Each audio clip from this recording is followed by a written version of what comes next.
Long ago, when God was shaping the heavens and the earth, he painted the oceans deep blue, raised mountains toward the sky, and scattered stars across the night. But he did not stop there. God placed jewels upon the seas, tiny treasures that sparkled in the sunlight. Among them was a crown of more than 7,000 emerald islands, a land that would one day be called the Philippines. Though far from the land where Jesus once walked, God looked at these islands and whispered a promise. "My word will travel to the ends of the earth. Even from the smallest islands my light will shine." Acts 1:8. For centuries, the people of the islands lived in harmony with nature. They fished in the sea, planted rice in the fields, and sang songs that carried across the wind. Their hearts longed for something greater, a guiding light, a hope that would never fade.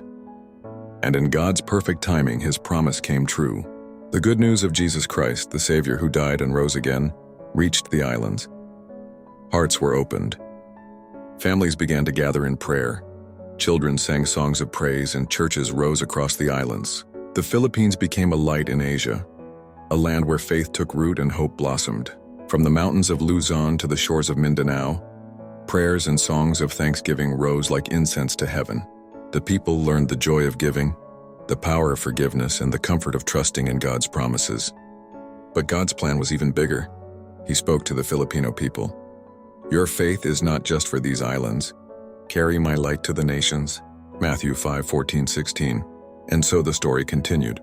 Filipinos traveled across oceans, not just to work, but to shine God's light in the world. Nurses cared for the sick with love and prayers. Even today, when the sun sets over the Philippine Ocean, the waves sparkle as if they are singing. The mountains, the forests, the rivers, they all whisper a message that cannot be silenced. God's promise is alive. The Philippines shines as a pearl in God's hands, not because of power or wealth, but because of the people's faith. Faith that prays, faith that loves, faith that shares hope, faith that travels across oceans and brightens the lives of many.